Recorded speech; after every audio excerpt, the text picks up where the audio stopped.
정봉주의 정치쇼. 안녕하십니까. 70억 분의 1의 사나이 마성의 중도성 정봉주의 정치쇼, 정봉주를 대신한 최영일입니다. 자, 오늘만 제가 잠깐 오프닝을 하는 거고요. 깜짝 놀라셨죠? 어제 일본 니혼게이자이 신문에 아주 재밌는 평가가 나왔는데요. 이번 G20 정상회의에 참석했던 정상들의 성과를 두고 기자들이 동그라미, 세모, 물음표로 채점을 했다고 합니다. 그 많은 정상들 중에 동그라미를 받은 정상은 단 3명이었고요. 바로 마크롱 프랑스 대통령, 그리고 푸틴 러시아 대통령, 그리고 우리 문재인 대통령이었습니다. 자, 이 국제 무대에서 받아온 좋은 평가를 국내 무대에서도 쭉 이어가기를 기대해보고요. 자, 그래서 꿉꿉한 장마철이지만 국민들의 기분이 좀 보송보송해지는 일들이 제발 좀 많아지기를 기대해봅니다. 자, 정봉주의 정치쇼, 오늘 비 내리는 월요일 1부 처음에는요, 노래로 시작하겠는데요. 이해로가 부릅니다. 저 젊은 시절에 많이 듣던 노래인데, 컨퓨전.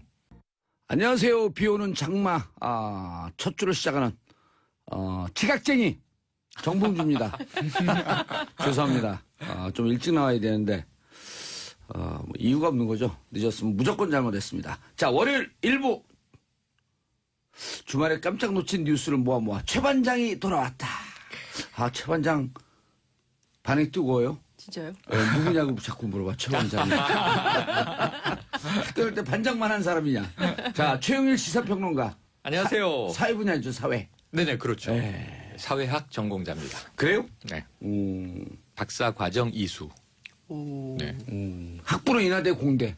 학부는 기계공학. IT 전문가. IT 벤처기업인 출신. 한때 CEO. 자, 반기문이 아니고 반기웅 한경TV 기자 자리하셨습니다. 네, 안녕하세요. 목소리가 이제 초등학교 3학년쯤 이제 무게를 잡으시네요. 셀프로 막 올라가요. 모니터를 좀 했습니다. 자, 장윤선 오마이뉴스 기자 자리하셨습니다. 네, 안녕하세요. 예. 반기웅 기자님 모니터링을 좀 했어요? 예. 좀 묵직하게 가라. 조금 목소리를 좀 다듬을 필요가 있다. 아하. 내부에 안 튑니다. 너무 잘하시는데. 내부에 안 튀어요. 왜냐면요. 자기 있는 캐릭터를 그대로 맞아요. 얘기하게 하는 게 목소리 나오는 거거든요. 그걸 만들기 시작하잖아요. 네. 그럼 반기웅이 필요 없어요. 한기웅이 되는 거 반이 아니다. 알겠습니다. 자, 정말 늦어서 죄송한데요. 오면서 많은 생각을 했어요. 학교 다닐 때 왜 개근 상장이 중요하다고 선생님들께서 그렇게 말씀을 하시는지. 저는 지각하고 학교 수업 빠지고 땡땡 치고 그런 걸 일상으로 했어요. 그거로부터 더 많은 인생을 배운다. 이러고 착각하고 살았는데 생각하고 살았는데 오늘 보니까 착각이었어요. 이 늦으면 안 되는 거. 빠지면 안 되는 거. 땡땡은 그래도 이제 일찍 퇴근하는 거니까. 그래서 부모님들 공부 잘하는 것도 중요하지만 성실하게 단 1분도 늦지 않고 빠지지 않게 사는 것이 무척 중요하다. 진짜 오늘 도사 같은 말씀. 그러니까 50대셔도 깨달은 게 어디예요. 많이 좀 늦긴 하셨지만. 축하드립니다. 그런데 진짜로 지나친 자신감을 자만이라 그러잖아요. 그렇죠. 그 오만이라 그러잖아. 근데 이제 그 살면서 뭐 인생쯤이야 이렇게 사는 사람들이 많거든요. Like me, 저 같은 사람들. 많죠. 예. 사실. 그런데 살면서 그것을 반성하지 않으면 인생이 변화가 없어요. 끝없는 반성. 그 전문용어로 그 징역에 들어서 성찰. 국립선원 출신. 감옥 몇 번 갔다 왔어요. 전 한 번도 안 갔어요. 그래요? 네. 여기 이상한 사람. 저한테 물어보시려다가 멈칫하셨는데 갔다 왔을 것 같거든요. 자, 정말 그 즐거운 한 주가 시작됐는데 비가 많이 옵니다. 오다가 보니까 2군데 사고가 났어요. 그 운전하시는 분들 특히 조심하시고요. 그리고 그렇죠. 다른 분들도 길 건널 때 혹은 걸을 때 요즘 잘 미끄러집니다. 이렇게 바닥이 그 코팅들이 잘 되고 그래갖고 그래서 길 갈 때 조심하시고 다치면 본인뿐만 아니라 가족들도 걱정을 합니다. 그리고 운전하시는 분들 버스 기사님들 택시 기사님들 장마가 시작됐으니까요. 조심하고 안전하게 조금 천천히 가더라도 사고 나지 않길 바라겠습니다. 자, 우리 전문가 기자분들과 함께 하는데 역시 우리의 위대하신 청취자분들 샵 1035 단문 오시면 장문 100원 무릎 꿇고 방송하고 싶어요. 죄송한 마음에. 자, 문자 보내주시기 바라겠습니다. 서승견님, 봉도사님 갑자기 뿅 나타나셨네요. 그래서 제가 정뿅주예요.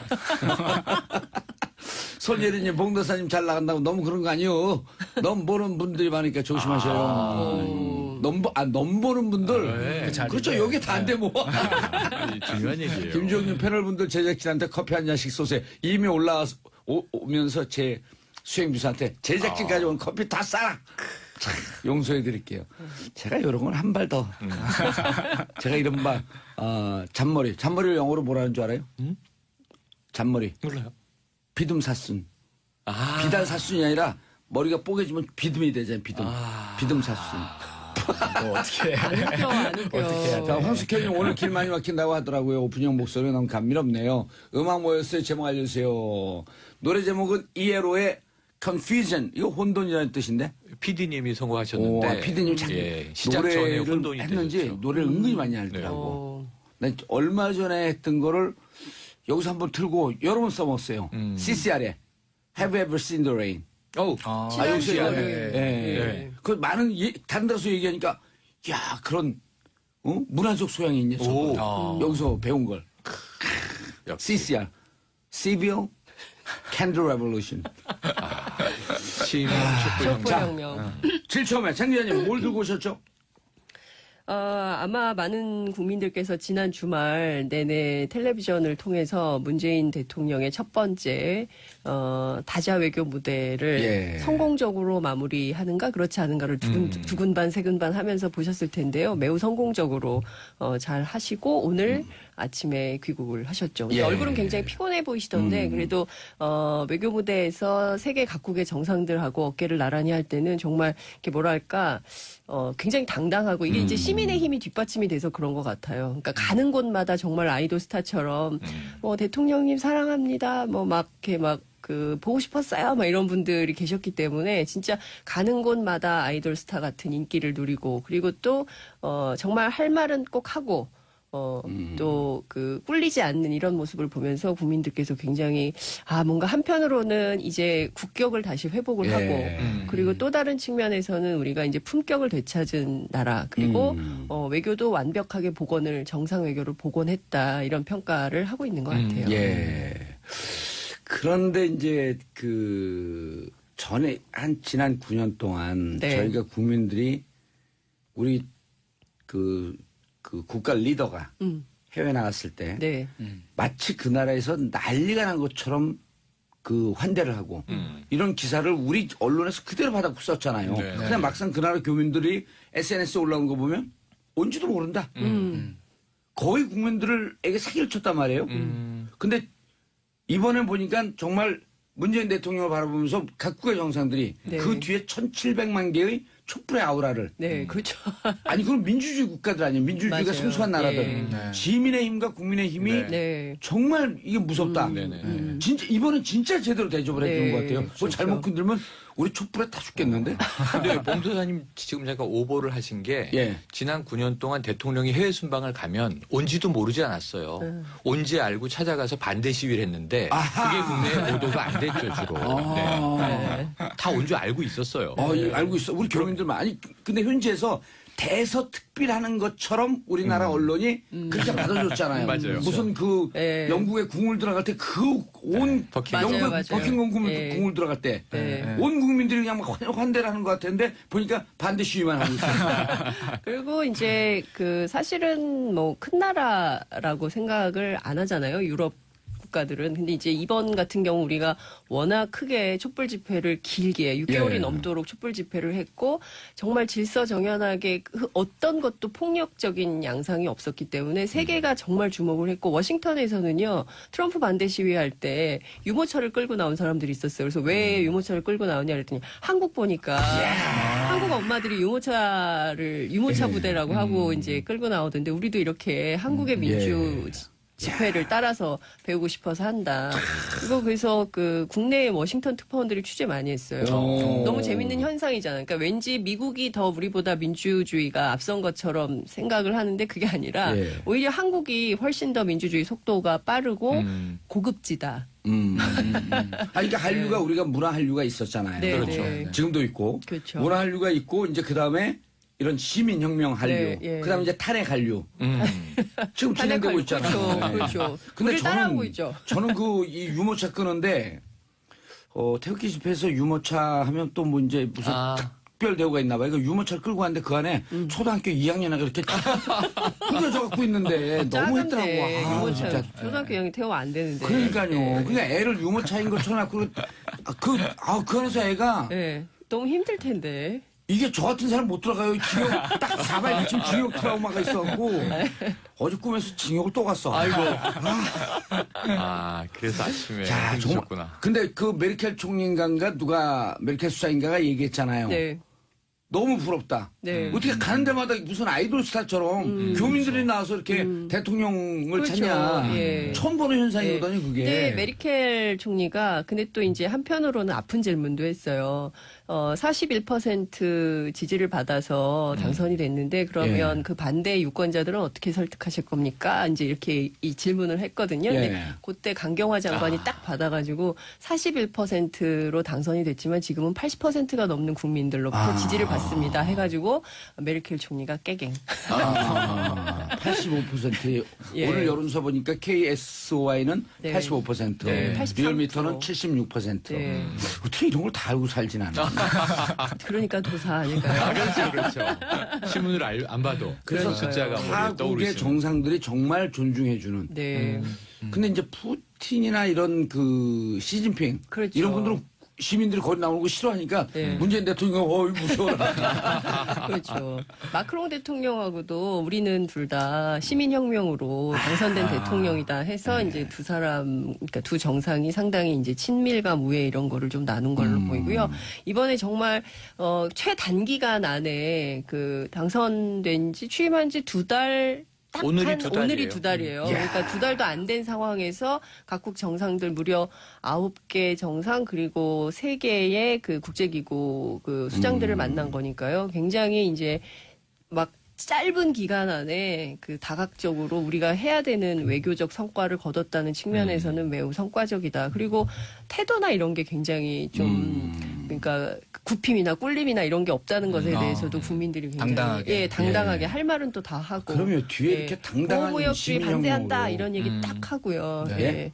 보호무역주의에 대해서 반대한다 이런 입장도 분명하게 맞아요. 피력을 하고요. 한반도의 어떤 그 이제 북한과 관련된 이슈에 대해서도 좀 그 핵과 미사일을 발사에 대해서는 이제 북한에 대한 제재와 압박이 필요하다라고 강조를 하면서 또 다른 한편에서는 인도주의적 지원도 우리가 해야 된다라는 것 그리고 또 대화로 이 문제를 풀어야 된다는 것도 강조하면서 국제사회로부터 설득과 이해를 얻어내는 데까지 성공을 한 것이죠. 근데 그동안에 이런 모습 잘 못 봤어요. 강경화 장관의 역할이 무척 큰 것 같아요. 이번에. 예. 그리고 늘 대통령은 우리말을 영어를 설사 잘해도 우리말을 써야 되잖아요. 근데 이제 늘 통해 붙는데 순간순간적으로 완벽하게 영어로 대화가 되는 장관이 통역 이전에 자기 얘기를 해버리면 대통령 생각과 똑같은 그럼 일단 한 단계 건너뛰잖아요. 그렇죠. 그럼 빨리 그렇죠. 소통이 되니까 상대국 정상들도 편하고 그렇죠. 거기서 자기 파는 국제 경험을 근거했고 자기 얘기도 하고 그런 게 아주 티나지 않지만 늘 대통령이 있는 옆자리에는 그 은발에 멋진 모습을 휘날리면서 그렇죠. 예. 강경화 장관이 있었던 게 큰 힘이 되지 않았나. 그 구테우스 유엔 사무총장이 그런 얘기 했잖아요. 그러니까 큰 손실이다. 예, 아니 우리는 너무 대통령 문재인 대통령께서 이렇게 유엔 무대에서 국제 무대에서 하셨던 분이 이제 국내에 와가지고 첫 외교부 장관이 됐다니까 아유 우리는 이분이 없으셔가지고 우리 너무 큰 손실이다.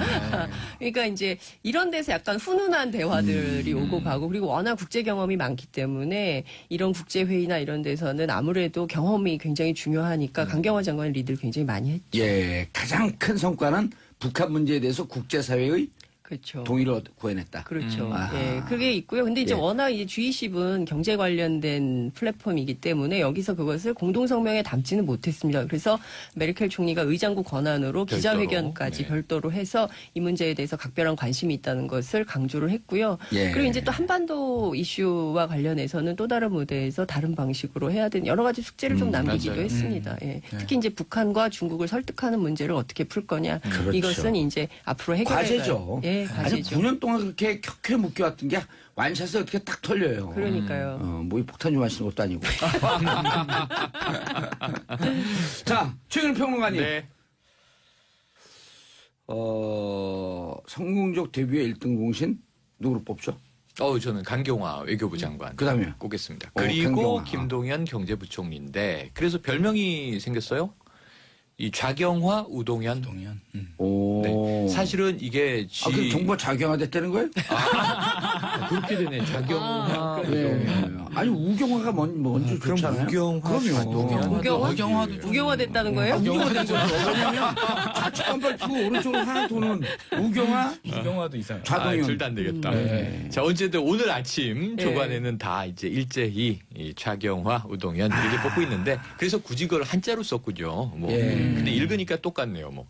예, 그런데 이게 강경화 외교부 장관의 역할이 너무너무 이제 큰 부분에서도 그렇고 굵직하게 또는 세세한 부분에서도 그렇고 그런데 G20에 우리가 조금 이제 북핵 문제 때문에 예. ICBM급 미사일을 발사하는 바람에 거기에 좀 다 이렇게 매몰됐던 안타까운 경향이 있어요. 왜냐하면 G20은 원래 경제 이슈가 핵심이 되는 이 국가 정상들의 모임이에요. 그렇죠. 원래는 경제 장관들이 모이는 그렇죠. 모임으로 G7에서 시작을 했다가 어허. G20 정상회담 이렇게 간 건데 그러다 보니까 이번에 기후협약 때문에 좀 미국의 트럼프가 왕따가 된 게 현실이에요. 프랑스 기후 네. 세계 기후협약에서 탈퇴하겠다 선언했잖아요. 사실 이거 좀 역설적으로 말씀드리면 저는 북한의 미사일이 트럼프를 좀 살려줬다, 건져줬다. 이 세계적인 매질을 당하는 채찍을 맞는 상황에서 문매를 맞을 수 있는 이게 상황에서 북한 이거 그냥 놔둘 수 없습니다. 그러면서 언성을 높일 수 있는 기회를 제공받는 바람에 이슈몰이를 했어요. 지난해 7월서부터 김정은 북한과 이게 아주 한 라인을 갖고 교류한 게 이런 작전을 하려고 했던 거 아니야? 둘이? 네. 그래서 러시아 스캔들로도 지금 뭐 공지에 몰렸지만 사실 좀 북한이 도와주는 거 아니냐 이런 우스갯소리가 나올 정도로. 그렇죠. 네네. 그랬는데 이제 결국은 티나진 않았지만 이번 그 G20에서 이 김동연 경제부총리도 상당히 이제 밀착 행보를 보이면서 경제 이슈들을 풀어내기. 왜냐하면 이제 제일 중요한 게 우리나라 입장에서는 이 기축 통화들이 있잖아요. 예. 달러나 엔화나 그렇죠. 지금 위안화도 기축 통화가 된 상황이다 보니까 유로화도 있고 이런 환율 문제, 금리 문제를 조율하기 위한 상당한 이제 물밑 행보를 보였다. 그래서 경제는 이 김동연 부총리가 잡고 예. 그리고 이제 표면적으로 드러나는 정상 외교의 이제 재보관 이 부분은 강경화 외교부 장관의 노력이 가장 컸다. 제일 이제 화제가 된 게 뭐냐면요. 함부르크 필하모니 오케스트라 연주에 예. 이 여기 참석한 정상들이 다 참석을 해서 이거 축하 공연이니까 앉았는데 앞줄에 트럼프 옆에 마크롱 그리고 우리 문재인 대통령 근데 뒤에 시진핑 총리가 펑리위안 여사랑 들어와요. 그 순간 딱 촉이 좋은 트럼프 대통령이 그걸 보고 문재인 대통령의 손을 지그시 잡아서 토닥토닥 악수를 한 게 이 영상 너무 재밌어요. 어떻게 보면 유치하고 아하. 어떻게 보면 트럼프 대통령이 굉장히 귀여워요. 그런데 어쨌든 우리 문재인 대통령과의 우애를 과시하면서 시진핑을 약올리는 모습인데 아하, 우리 친해. 예, 이게 바로 이번 그 우리 친구 먹었어. G20에서의 대표적인 장면으로 꼽을 수 있겠습니다. 근데 마크롱 대통령이 막 너무 어이없다는 크게 웃잖아요. 그 장면을 보고. 아, 그래요? 예, 예, 되게, 우리도 예. 크게 웃기 위해서 광고 듣고 2부에서 계속 넘어가겠습니다. 채널 고정하소서. 정봉재 정치쇼 2부 순서 들어가겠습니다. 자, 어떤 분이 이런 문자를 보냈어요. 개인적으로 안녕하세요. SBS 정치쇼가 내려받기가 되긴 하는데 광고만 나오고 앱이 안 되네요. 업로드가 안 되네요. 후기에 난리 났어요. 며칠째 그러는데요. 자, 조정을 계속 했는데요. 주말에도. 됐다가 또 자꾸만 이런 문제가 반복되고 그랬는데 불편함을 느낀 분들께 죄송합니다. 지금 다 조정됐으니까요. 이런 문제가 있으면 저한테 문자를 보내거나 우리 홈페이지에 문자 보내주시기 바라겠습니다. 제 번호는 다 아시죠? 구글에서 정봉주 전화번호로 뿅 오릅니다. 010-4336-0515. 또 확인 전화하지 마세요. 정봉주 만내로 뚝 끊어. 0104336 영어로 SBS 정치쇼에서 혹시 제안할 내용이 있거나 혹은 빨리 우리에게 얘기해줘야 되는 신고사항이 있다. 그럼 늦지 말라고 야단을 치고 싶다. 그럼 문자 보내주시기 바라겠습니다. 자, 1474님, 저는 최영일 평론가님 좋아하는데 정봉주님 천천히 오시지. 제가 좋아하는 분들 다 나오셨네요. 장윤선 기자님, 방 기자님 반갑습니다. 봉도사님도요. 우리 친구 병상에 알려줘서 정치쇼 잘 듣고 있습니다. 병상이 훌륭한 병상이.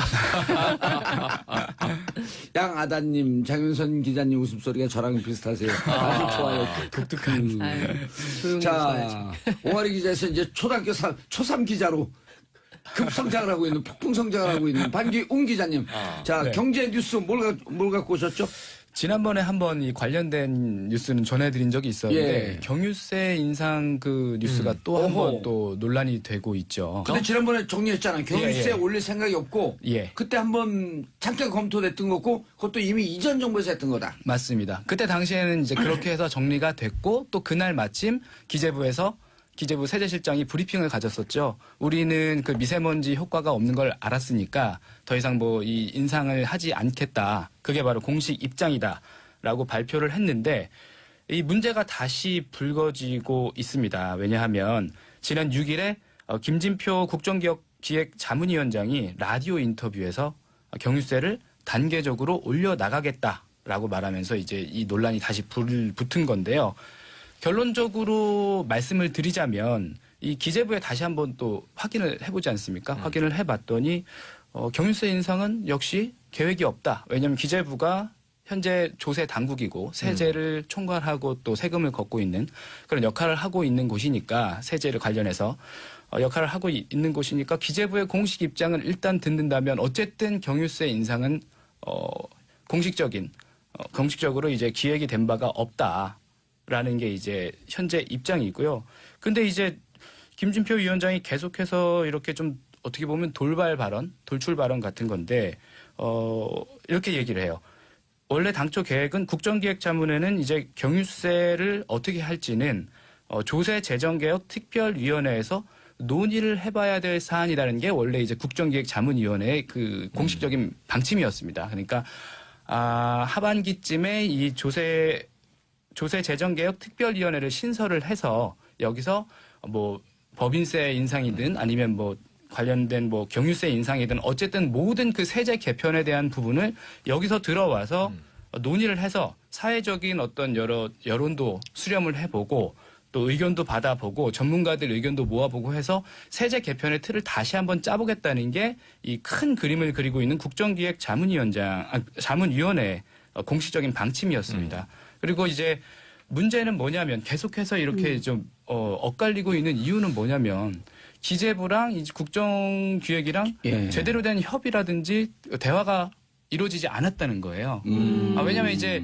29일에 그 국정기획위에서 우리가 큰 틀의 세제 개편안을 좀 짜보겠다, 그림을 그려보겠다라는 그 브리핑도 했는데 기재부 얘기를 들어봤더니 그날 국정기획위에서 이런 브리핑을 할 줄 자신들은 몰랐었다라고 얘기를 해요. 그러면 이 얘기는 뭐냐면 큰 그림을 그리고 있는 이제 국정기획위랑 실제 조세 당국으로 지금 현존하고 있는 기재부 사이에서 좀 합이 잘 맞지 않고 있다. 서로 간의 어떤 사인이라든지 얘기가 주로 오고 가지 않고 있다. 이런 부분들이 지금 사실 좀 잡음을 일으키고 있는 큰 원인이 되고 있습니다. 그리고 이제 김진표 위원장 정치적으로 그 기싸움을 벌이고 있다 이렇게 이해도 되는 건가요? 아직까지 체계가 확실하게 잡히지 않은 상황에서 이 키를 누가 쥐고 갈 것인지를 아직까지 이제 불투명하다라는 부분이 제일 크겠고요. 그리고 이제 김진표 위원장의 어떤 발언 자체가 좀 개인적으로 좀 너무 돌출된 개인적 의견을 이렇게 막 얘기한 게 아니냐라는 이런 부분도 좀 이 논란을 키우는데 큰 역할을 했습니다. 왜냐하면 김진표 위원장 현재 그 기재부의 방침과 달리 종교세 인상에 대해서 혼자 좀 유예를 얘기를 하고 있죠. 이래서 그것 때문에도 좀 논란이 좀 있는데 이 부분에 있어서도 좀 엇박자를 내고 있는 거 아니냐. 그래서 이제 정부 방침이냐 아니면 개인 의견이냐 이 부분에 대한 확실한 정리가 되지 않은 상황에서 김진표 위원장이 또 다른 목소리를 냈으니까 이 부분은 그냥 개인적인 돌출 발언으로 좀 봐야 되는 것 아니냐라는 있다라는 해석도 가능하고요.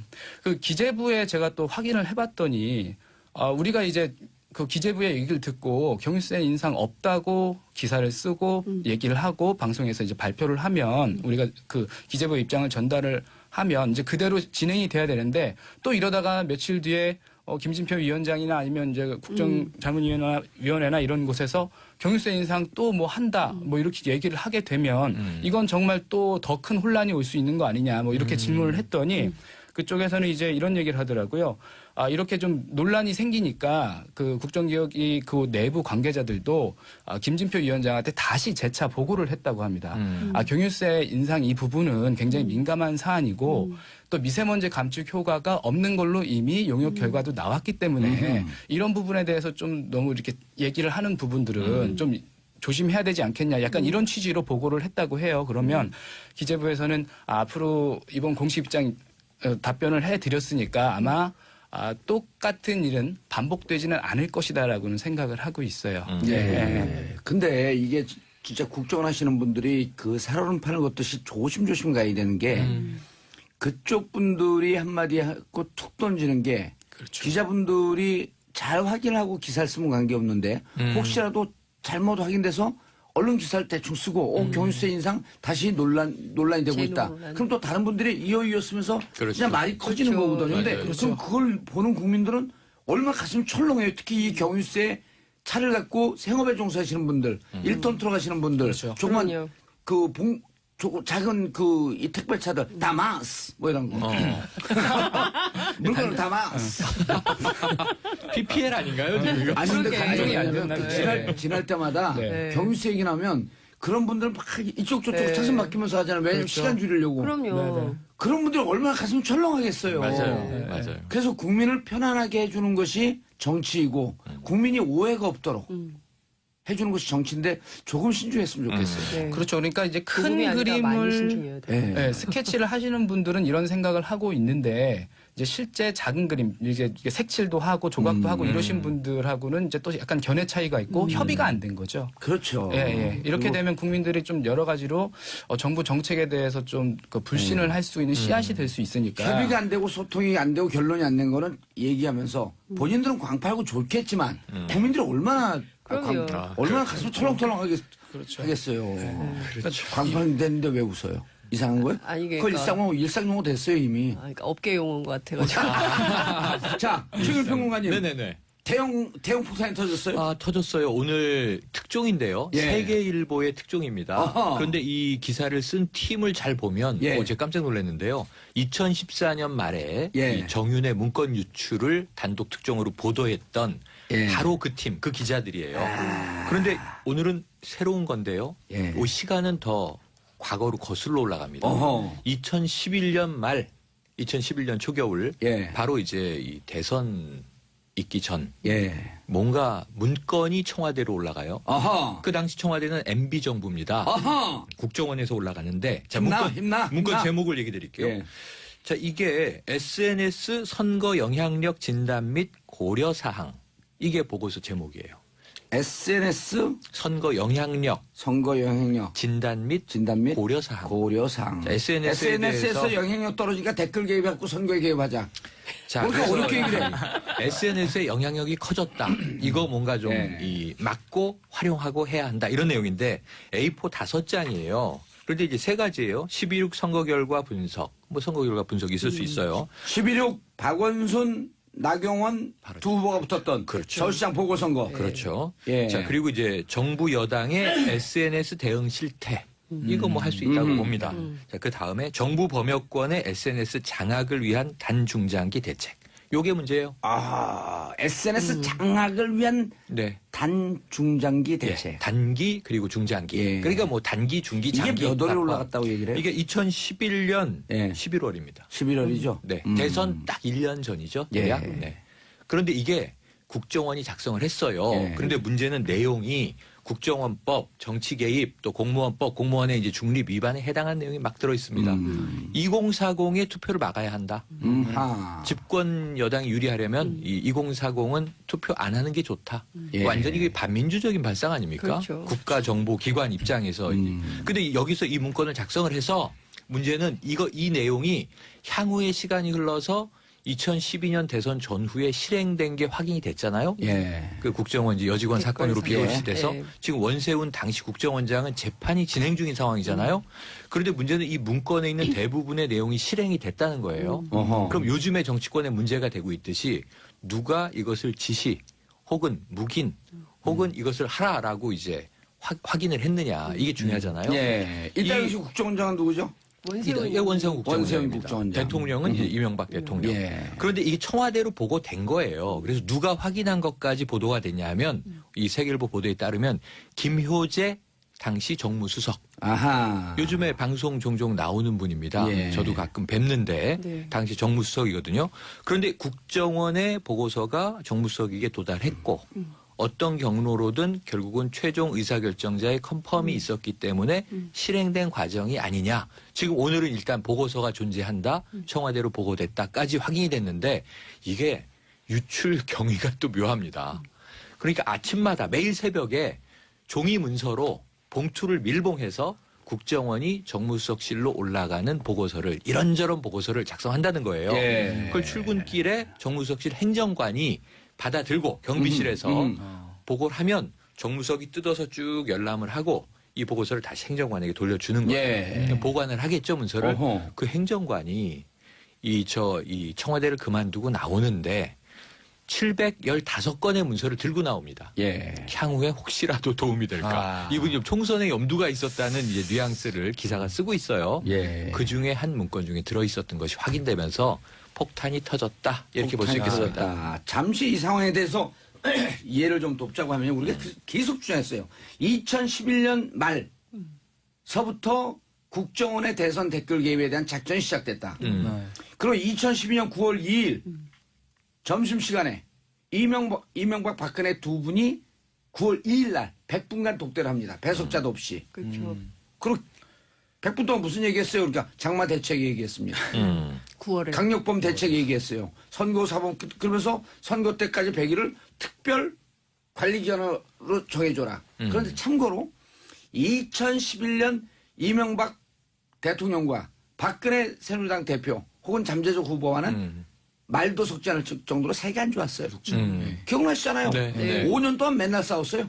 서로 공천 학살이다 이러면서. 예, 서공초 실제로 그리고 2012년 총선에서 새누리당이 질 거라고 예상을 했는데 약진을 하면서 과반수 의석을 확보했어요. 맞아요. 네.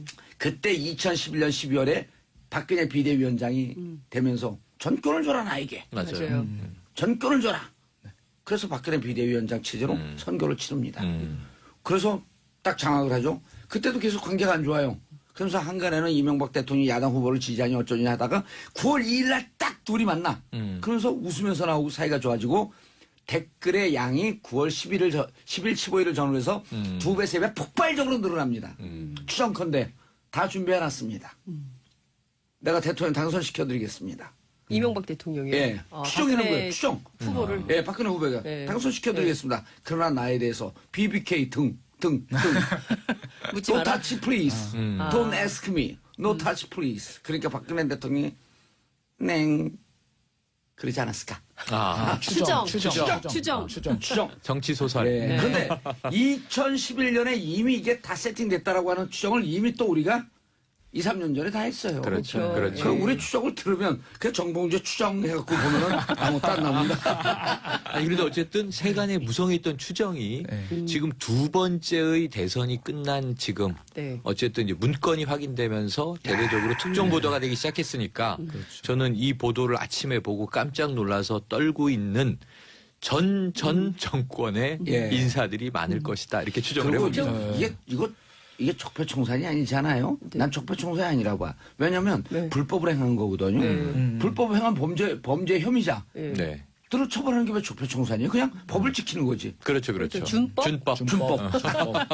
법치주의. 법치주의를 실현하는. 네. 그런데 네. 많은 국민들이 MB 정권이 뭐 잘못한 걸 이렇게 좀 손을 보겠다 그러면은 이상하게 이게 엔돌핀이 팍팍 돌아요. 나만 그런가? 그런 것 같기도 하고요. 근데 이게 지금 그 과거 사건이긴 하지만 저희가 좀 제대로 들여다봐야 되는 게 어쨌든 이것은 민주사회에서 도저히 있을 수 없는 일이거든요. 2040 세대 자체 전 세대가 투표를 못하게 만들라라는 것은 대한민국이 그야말로 민주주의 학살을 정권 차원에서 시도를 하려고 했다는 것이고 이것을 다 계획대로 실행이 됐다는 내용을 보면 원세훈 전 국정원장이라든가 물론 이제 재판 중이긴 하지만 재조사가 필요한 영역인 것이죠. 그리고 당시 대통령이었던 이명박 전 대통령에 대해서도 이 사실을 알고 있었는지 관련돼서 어느 정도까지 인지하고 있었는지에 대한 조사가 불가피하다. 그러면 아니 10월 26일 서울시장 재보궐선거 때도 박원순 시장과 나경원 의원이 붙었을 때 제가 출근하는데 보니까 투표소에 6세 생도들이 쭉 줄을 서 있어요. 제가 그 지역에서 태어나서 자랐는데 처음 보는 거야. 그거 이상하다? 그때 어느 분이 제보를 해요. 한 600여 명 되는 생도들이 다 서울로 주소지를 옮겼습니다. 아, 서울시장 선거하려고. 그거 제가 다른 방송에서 얘기했어요. 나 무슨 수. 아, 죄송합니다. 전국에서 모인 생도들인데. 아니요. 전국에서 모인 생도들에서 주소를 안 옮겨요. 뭐 집에도 있고 그런데 그렇죠. 이거를 다 서울로 주소를 옮겨놓은 거야. 그 줄을 서갖고 투표를 해요? 그럴 정도로 서울시장 선거에 직간접적으로 이렇게 권력이 개입돼 있던 거예요. 그러나 그 선거에 졌잖아요. 지고 나서 이제 더 깜짝 놀란 거죠. 그렇죠. 이거 어떡하지? 이 정도로 안 그래서 되겠다. 대책 마련을 해서 2012년 총대선을 대비를 한 거죠. 그래서 SNS를 잡지 않으면 안 되니까 하는데 트위터 참 재밌는 게 트위터는 좌파들이 많다는 거예요. 근데 페이스북은 또 우파들이 많대요. 네, 그러니까 페이스북을 중심으로 해서 학연, 그다음 뭐 연예인 뭐 이런 사람들을 유명 인사 이런 사람들을 동원해서라도 공략을 해라. SNS 공략을 해라. 그래서 최대한 이제 자신들의 표밭 다지기를 하려고 했었던 것인데 참. 알겠습니다. 점점점입니다. 자, 0624님, 봉도사님 담아쓰는 LPG 전용 가스차입니다. 많은 분들이 이런 지적을 해주셨어요. 이런 지적, 환영합니다. 죄송합니다. LPG 전용 가스차랍니다. 그러면. 그래요? 이건 디젤차가 아니네? 아까 그렇죠. 잘못 얘기했네. 경유차가 아니구나. 가스차가 아니네. 네. 가스차. 잘 이게. 됐어요. PPL이 아니었네. 그거 이런 거 알아야 돼요. 엉뚱하게. 예를 들었고, 그 전에 어느 정치인이 그랬잖아요. 버스 타봤어요? 그랬더니, 버스 비용이 얼마지? 그래서 나중에 저 버스 카드 있어. 그러고 딱 냈는데 청소년 카드를 내놓고. 왜냐면 정치인이 모른다고 얼른 얘기해야 돼요. 그렇죠. 자, 김지현님, 아저씨 전화번호 뭐라고요? 아저씨는 오라버니 010-4336-0515입니다. 구글에 들어서 문의하면 다 나와요. 김충식님, 봉주 할아버지 전화번호 정말로 공개하시다니 공개한 지 10년 넘었습니다. 94797님, 안녕하세요. 정치쇼 히든팬. 오늘 두 번째 응원 문자 보내드려요. 봉도사님, 좀 늦으시면 어떻습니까? 자연스럽고 정감있어 짱 좋아요. 귀에 쏙쏙 현실 토크 최고입니다. 아니요, 늦으면 안 돼요. 그럼 늦으면 우리 여기 그 청취자분들도 그렇고 제작진 이 패널들한테 결례를 하는 거기 때문에 그런 거 하면 안 돼요. 그리고 그 개근상장 자녀분들이 꼭 개근상장 탈 수 있도록 지각하지 마라. 빠지지 마라. 학교 다니면서 그런 거 배우는 것들하고 보니까. 그때 괜히 지각했어. 자, 장 기자님. 네. 추미애 당대표에 그 머리 자르기 발언 계속 주말 새에 커지고 있나요? 아니면 죽었나요?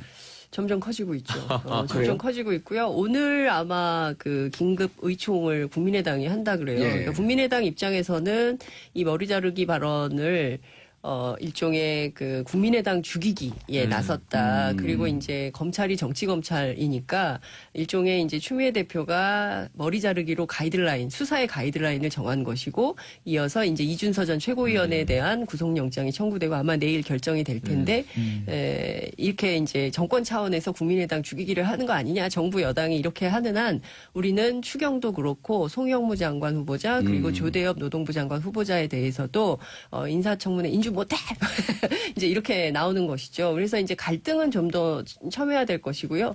이 과정에서 자유한국당 같은 경우는 이제 문재인 대통령의 다자 외교 성공에 대해서는 평가한다. 그러나 예컨대 이제 그 송영무 후보자 그리고 조대엽 후보자 두 사람에 대해서 국회 동의 없이 오늘이 재송보 오늘 마지막 기한이거든요.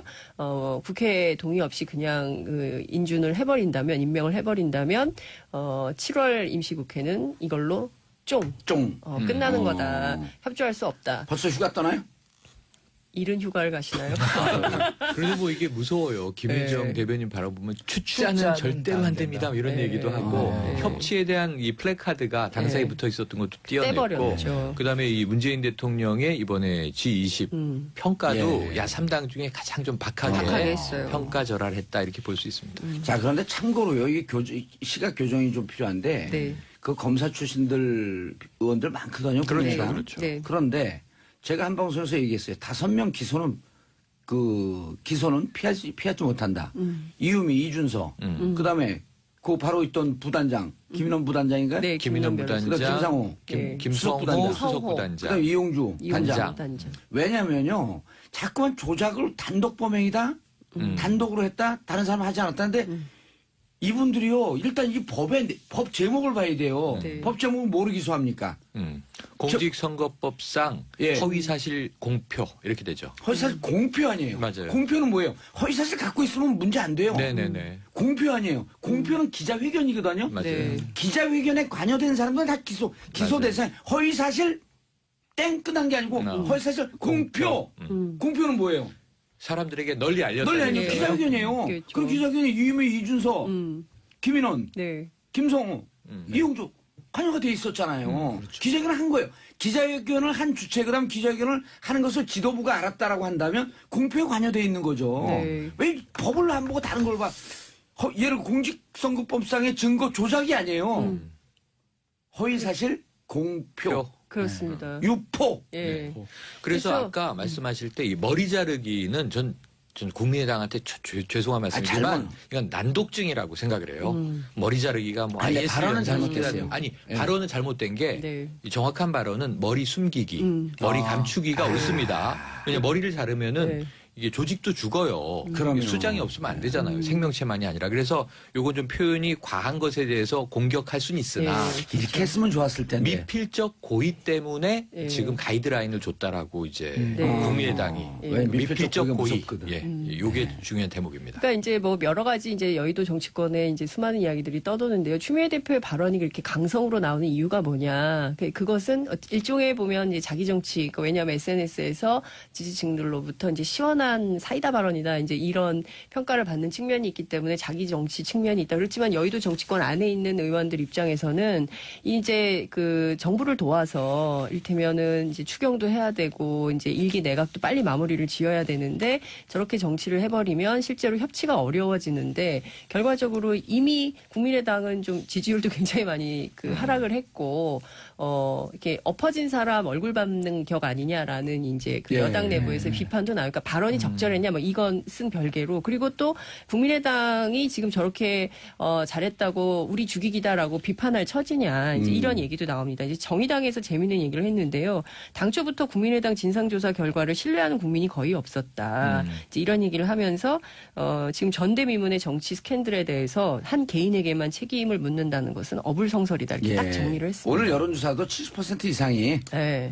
단독 범행이라는 걸 믿지 않는다. 네. 라고 얘기하면서 말이 또 길어지셨습니다. 장윤선 네. 기자님. 반성하세요. 반성하겠습니다. 한경 기자님. 네. 탈원전 반대 나선 학자들 왜 에너지 대개 그 큰 그림에 대한 걱정일까? 아니면 원전 마피아일까? 아, 예. 이 부분 좀 궁금해 하시는 분들 좀 많이 계시더라고요. 예. 왜냐하면 그 원전 학자분들이 먼저 이렇게 크게 나왔다는 건 예. 이제 한 분야의 전문가분들이 정말 예. 그 지식도 넓고 깊은 분들이 나와서 말씀하시는 거기 때문에 나름의 이제 공신력이 생깁니다. 예. 이제 그런 부분에 있어서 학자분들이 저렇게 1차 성명 때는 뭐 200여 명, 2차 예. 성명 때는 뭐 거의 400명이 넘는 분들이 나왔다라고 하면 아, 이거 원전은 진짜 잘못된 거 아닌가라는 생각을 탈원전은 예. 잘못된 거 아닌가 이렇게 생각을 하실 수 있어요. 근데 꼭 그렇지만은 않다는 예. 시각이 존재한다는 게 그걸 좀 알려드리려고 예. 말씀을 좀 꺼냈는데요.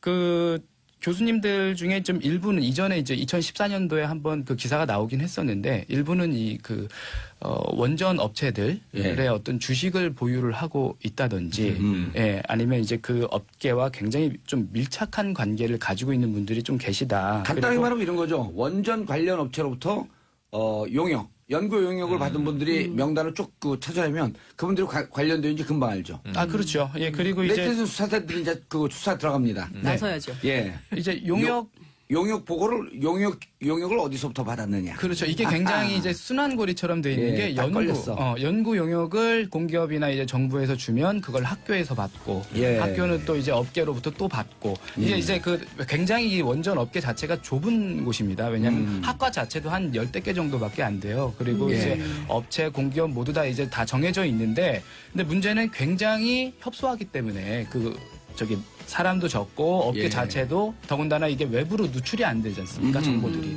그래서 그 안에서 굉장히 많은 일들이 일어나고 있다. 다음 주에 원전 얘기 한 번 더 하세요. 네. 예, 그러시죠. 예, 원전 얘기 한번 할 얘기 많은 사람들 많아요. 그리고 이거 시각 교정 필요합니다. 자, 끝내겠습니다. 다음 주에 다시 뵙겠습니다. 저는 3부에게서 오겠습니다. 인사하세요. 고맙습니다. 정봉주의 정치쇼 3부 들어가겠습니다. 3부 보수의 품격. 나라 걱정하는 데는 좌우 보수 진보 따로 있을 수 없죠. 자, 진정성 있는 토크로 잔잔하게 깊게 인심을 얻어가고 있는 정정브라더스 함께합니다. 보수의 품격 정도원 전 의원님 자리하셨습니다. 네, 정도원입니다. 예. 자, 정태근 의원님도 자리하셨습니다. 예, 안녕하세요. 정태근입니다. 예. 세계일보 특정보도 없고 정도원 의원님 특정보도 없고 지금 폭탄 터졌다고 1, 2부에서도 잠깐 얘기했는데 팔깍 뒤집어졌어요. 뭐 폭탄까지는 아닌 것 같고요. 그래요? 왜냐하면 이미 국정원 댓글 사건은 이미 다시 또 이제 적폐청산해서 다시 다룬다고 이미 나왔었고요. 그 와중에 터진 거 아니에요? 예, 이게? 그 와중에. 예. 그러니까 이제 꼼짝없이 이제 만약 이 문건이 사실이라면 꼼짝없이 걸린 건데 이것도 누가 또 그걸 또 문서를 또 빼돌렸네요. 들고 나왔어요. 네, 715건을 들고 나왔대. 그러니까 요새는 뭐 비밀이 없어요. 그러니까 서툰 짓 하다가는 큰일 나요, 항상. 근데 우리 세계 어느 나라 정보기관이 댓글 가지고 정치를 개입하는지 저는 한번 조사해봤으면 좋겠어요. 너무 유치했던 것 같아요. 어쨌든 국정원 단독 소행은 아니었다. 네, 그리고 그러니까 청와대와의 교감 속에서 이루어졌다. 그건 항상 그랬죠. 국정원에서 뭐 단독으로 하나요? 저는 이런 발상을 한다는 것 자체가 상당히 유치하다고 생각하거든요. 그러니까 요 사건이 있기 바로 전에 그 당시에 이제 한나라당에서 그 11.6 보궐선거 때문에 이제 디도스 사건이 있었잖아요. 그렇죠.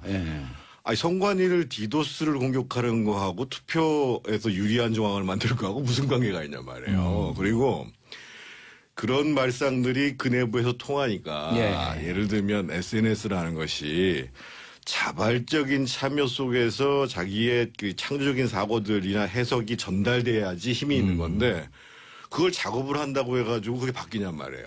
그러니까 그런 식의 예를 들면 변화된 미디어 환경이라는 것을 이해할 필요는 있지만 그거를 정부가 개입해서 여기 보면은 무슨 이 정부 차원의 대책 뭐 국정원 차원의 대책 뭐 이렇게 써 있다는 거 아니에요?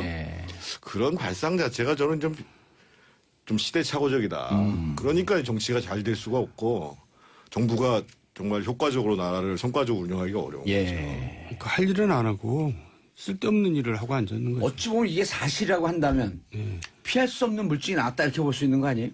뭐 좀 그럴듯해 보이네요. 그러면 정말 그때까지도 얘기가 이제 청와대까지도 거슬러 올라가니까 좀 이슈가 되겠네요. 더더군다나 원세훈 원장은 지금 파기환송심 재판이 진행 중이죠. 진행 중이죠. 2심이 아직 그 2년 6개월 동안 아직 안 하고 끌고 있죠. 그래서 아마 이번 주에 결심이 있을 걸로 알고 있어요. 내일이 결심이에요. 그래서 아마 그리고 선고가 7월 8일이나 제가 보기에는 결심도 연기되지 않을까 싶네요. 그러니까 이건 때문에. 이권에 영향이 미치겠죠, 당연히. 선고가 7월 말이나 8월 초에 예상됐는데 좀 늦어질 수 있고 또 불리하게 작용할 수 있겠죠. 그렇죠. 검찰 측에서 이걸 증거로 제출하겠죠, 다시. 그렇죠. 잠 못 이루는 밤. 더운데. 1년 살고 나왔잖아요. 원세훈 국정원장이. 무상급식. 근데 그거는 땅건이었죠. 땅건이었죠. 그때는 이제 수렉 복권이었고. 또 들어갈 생각은 좀 끔찍할 텐데. 하여간 뭐 좋지. 남이 들어간다 그러면 이제 우리 무상급식 했던 사람들 입장에서는 마음은 안 좋아요. 몇 년 하고 나오셨어요? 1년 하고 나오셨죠? 저는 말할 자격이 없다며요. 10개월이라서. 10개월 하고 나왔어요? 네. 그래도 한 1년은 좀 넘겨야지. 그러니까요. 죄송합니다. 정태근 의원님은 학생운동할 때 몇 년 살고 나왔어요? 저는 2년 4개월 살았습니다. 보셨죠? 네, 그 정도면 형님이라고 해도 되겠네요. 그것도 5년 받은 거 중간에 나온 거예요. 아, 예. 밖에서 탄성이 나오면 너무 오래 계셨나. 강기정 의원은 3년 꽉 채우고 나왔습니다. 예, 5년 받았고, 거기도 3년 채우고 나왔고. 자, G20 정상회담, 뭐 평가가 많이 있었는데, 한국당에서 느닷없이 칭찬 모드? 자유한국당에서? 한국당이 이제 지지율이 너무 꺼지니까 이제 뭔가 따르게 좀 해보려고 하는 것 같아요. 왜냐하면 예. 바른당한테도 이제 뒤처지고 있잖아요. 바른당 입장은 항상 칭찬할 건 하고 비판할 건 하자 이제 이거였잖아요. 그러니까 자기네도 그렇게 하자. 아마 대표가 바뀌면서 예. 이제 입장이 좀 바뀌는 것 같아요. 그렇다고 뭐 본질이 바뀌나요? 홍준표 대표가 계속 어떤 기조를 갈지는 예. 모르겠습니다만 저는 이번 발언은 상당히 의미가 있다고 보여집니다. 아, G20 정상회담 평가해 준 거? 평가해 줄 뿐만 아니라 정상이 해외에 나가 있을 때는 비판을 자제해야 된다라는 얘기를 그렇죠. 최고위원회에서 했거든요. 그래서 앞으로 그거는 누가 야당이 되고 누가 여당이 되더라도 대통령이 해외에서 활동할 때는 특히 그 해외에 있는 외교 사안과 관련해서는 국내에서 사후적으로 나중에 얘기를 하더라도 이런 원칙들이나 관례가 좀 지켜졌으면 관련 하나 좋겠다. 만들었으면 좋겠어요, 그렇게. 이런 생각이 들고 바른정당에서 이제 이번에 마지막에 좀 세게 나왔잖아요. 예. 햇볕 정책의 재판이다. 그리고 이제 이 현실과 괴리된 낭만주의다 이렇게 이제 이현 그랬죠. 대표가 얘기를 했는데 아무래도 이거는 그 유승민 전 후보의 이 대북 정책에 대한 의식과 상당히 궤를 같이 하고 있는 것이 아닌가 이런 생각을 갖고 있고 저는 이 자리에서 제가 꼭 말씀드리고 싶은 것은 뭐냐면 이 문제는 국회에서 뭐 외통이라든지 국방이라든지 특정 상임위가 논의할 사안이 아니라 예. 국회에 보면 전원위원회라는 게 있지 않습니까? 그래서 이제 상임위를 통과하고 본회의 가기 전에 의원 전원이 참석해가지고 하는 회의가 있어요. 예. 63조 2항인가 보면 그런 게 있는데 그래서 적어도 앞으로 북한의 핵 미사일 문제와 이것에 대한 대응 문제와 관련해서 특정 상임위가 아니라 저는 꼭 공개할 필요도 없다고 보는데 좀 국회에서 전원위원회를 열어서 해당 장관들 다 그게 잘 나오시라고 열리지 해서 않잖아요. 열렸던 적이 있나요? 거의 없습니다. 거의 그래서 없죠. 예. 저는 이런 걸 가지고 저는 꼭 공개할 필요도 없다고 보거든요. 그래서 최소한 그 국정을 논하는 데 있어서 국회에서 이 문제를 정말 깊이 있게 뭐 하루 밤낮을 논의하면 더 좋고 그러면 국민들이 보기에 이 심각한 사안에 대해서 여야가 머리를 맞대고 고민을 하고 있구나.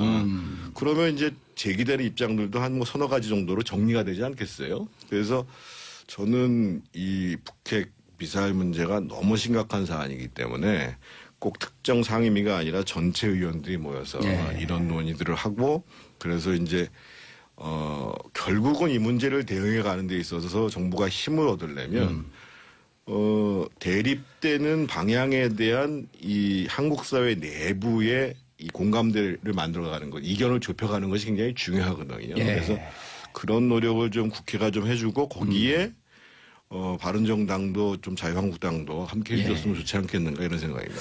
그런데 전원위원회 이제 물론 형식 갖고 오래 얘기할 건 아니지만 정도는 언니 17대 때 열린우리당이 여당일 때 국가본법 폐지 제안하고 열린우리당 출신의 국회의장이 있었단 말이에요. 그래갖고 이제 열린우리당 국가본법 폐지를 주장하고 있던 의원들이 지금처럼 전원 의원회의를 주장을 했어요. 한번 하자고. 근데 그건 무슨 이유인지 끝까지 안 하더라고요. 그러니까요. 그 내로남불이죠 항상. 그때 제가 기억하면 그때 저는 국회에 있지는 않았습니다만 내용적으로는 사실 그 당시에 이제 이 한나라당의 김동영 총무하고 그 당시 우리당 의장이 이부영 의장이었잖아요. 그래서 둘산에서는 거의 협의가 됐다고 얘기를 하는데 오히려 이제 한쪽에서는 박근혜 대표 한쪽에서는 아마 그때 천정배 원내대표였을 천정배 겁니다. 원내대표예요. 이 양쪽이 들어가지고 얘기가 안 됐다는 거거든요.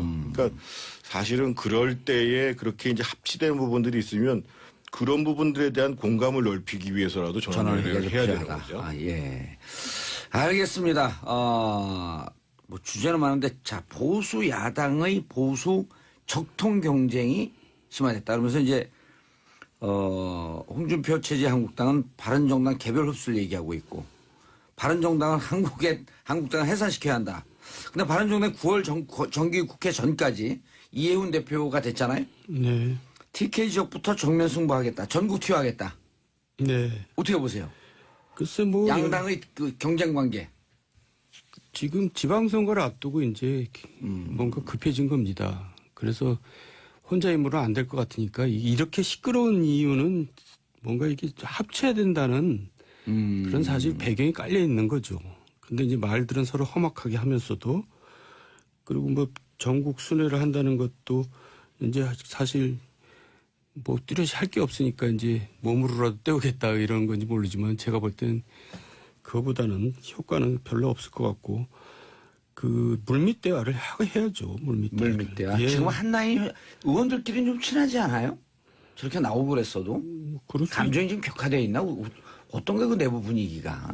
그러니까 전쟁 중에도 대화를 한다는 거 아니에요. 그러니까 뭐 물밑 대화를 해야 되고 또 할 거라고 생각합니다. 저는. 아니 그쪽 의원님들 잘 제가 아시잖아요. 보기에는 의원들 사이에서 지금 별로 안 만난다고 얘기 들었거든요. 예. 특히 이제 바른정당에 있다가 가신 분들 다시 가신 분들까지 있잖아요. 예, 13분인가 있죠. 그러니까 이제 아마 잘 안 만나는 걸로 듣고 있고 저는 그 적통 경쟁을 하기 위해서는 일단 각 정당이 자기 반성부터 먼저 하는 게 필요하다. 자기 반성을 하라. 이 말씀을 드리고 싶고 하태경 의원이 이제 뭐 해산이 필요하다 이런 얘기는 제가 보기에 오바고요. 예.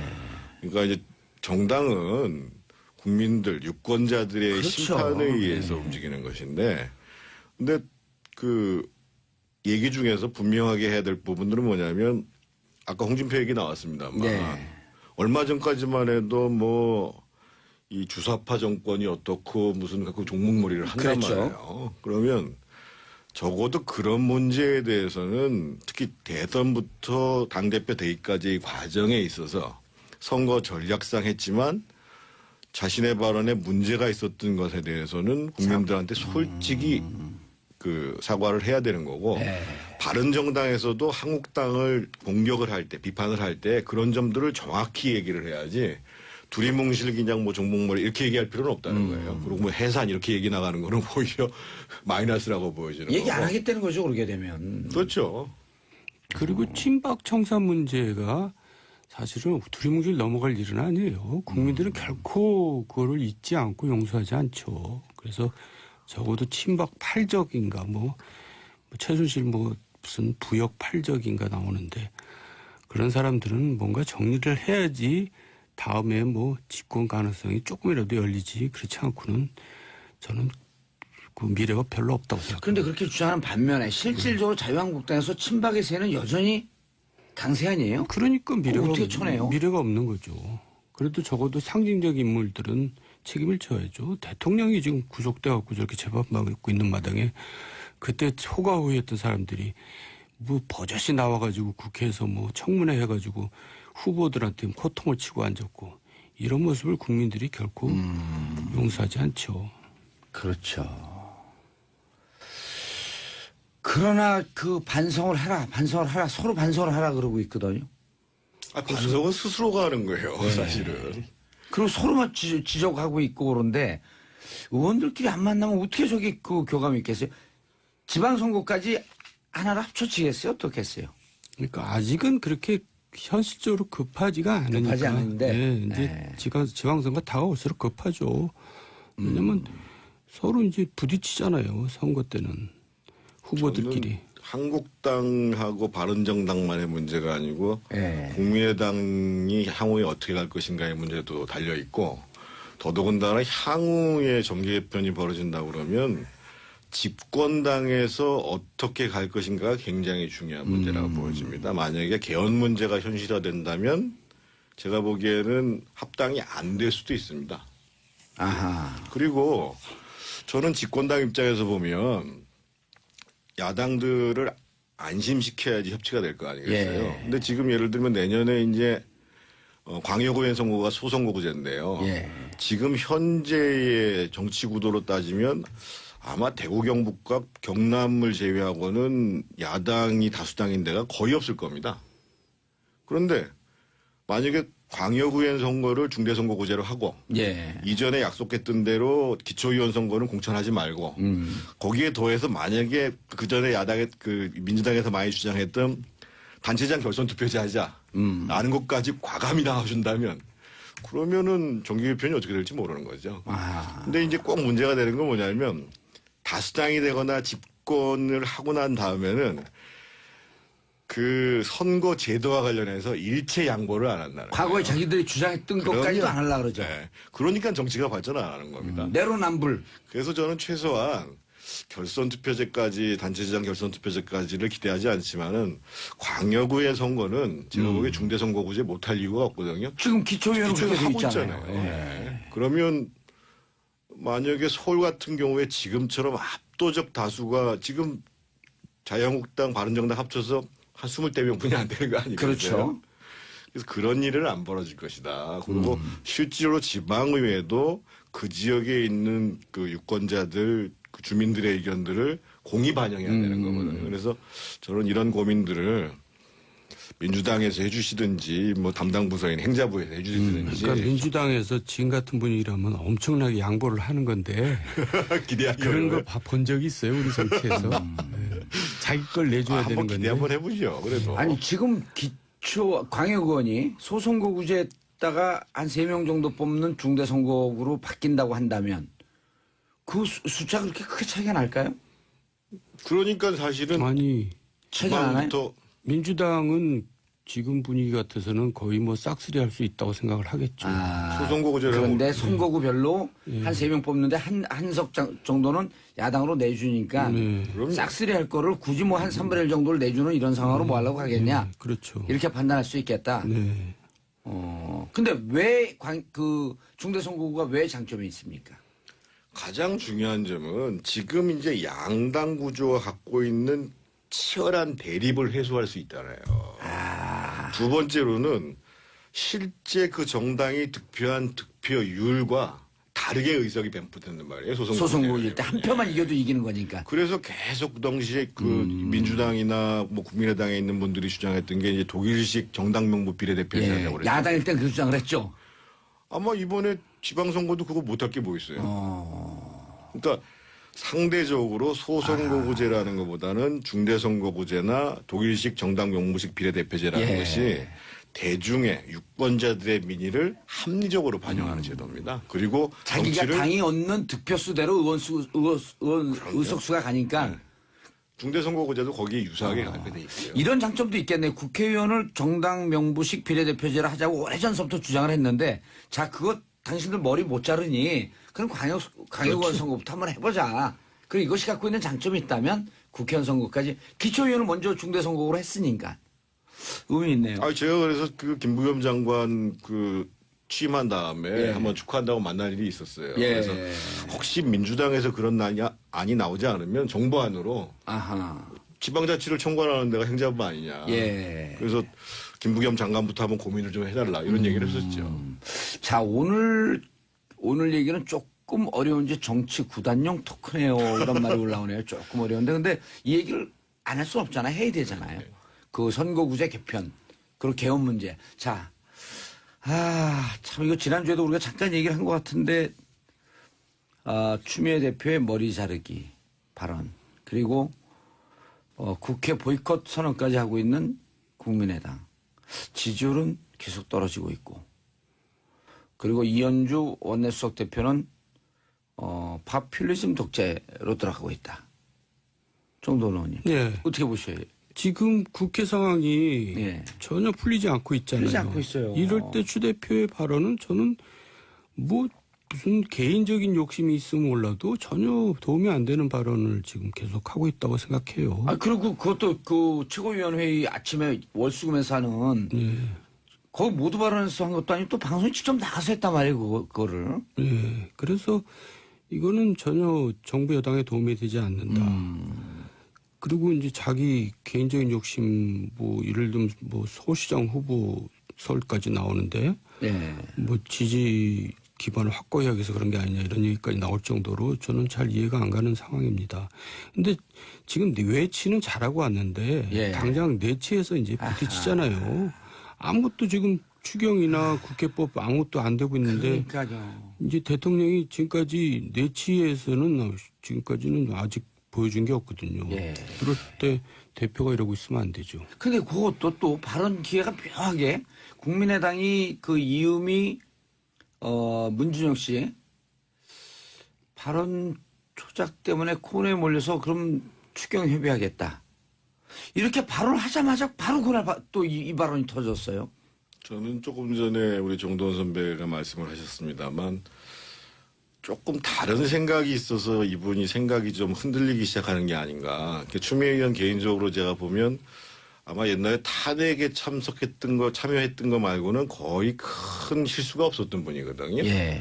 근데 이제 작년에 대표가 돼서부터 오바를 많이 해요. 예. 그때 당의 협의도 구하지 않고 오바를 많이 하는 만나라고 이유는 했다고. 자기 개인적인 포지션에 대한 고민이 있는 거겠죠. 근데 제가 이 말씀을 꼭 드리고 싶은데 어디나 특히 집권당 대표가 굉장히 중요하지만 중요하죠. 집권당 대표는 청와대와 협력해서 국회를 잘 설득하는 역할도 있지만 반대로 집권당을 대신해서 또 국회 전체를 대신해서 청와대를 설득할 임무도 있어요. 그러니까 예를 들면 이렇게 이제 강경 발언을 하는 게 아니라 지금 계속 문제가 되는 게 지금 국방부 장관, 노동부 장관 문제가 되잖아요. 예. 그러면 집권당 대표로서 청와대에다가 적어도 이 문제에 대해서는 다시 생각해 줘야 된다. 예. 이런 누구 하나 얘기를 정도는 좀 빼야 된다. 이런 얘기를 할 때 사실은 국회가 돌아가는 거거든요. 근데 지금 완전히 거꾸로 하고 있어요. 예를 들면 머리 자르기가 우리가 좋아서 머리 자르지 이거 한자로 표현하면 단도입니다. 단도. 단도 대의 단도란 말이에요. 그러네요. 이런 얘기를 하면 안 돼요. 그러다가 또 문자 폭탄 또 때려 맞죠.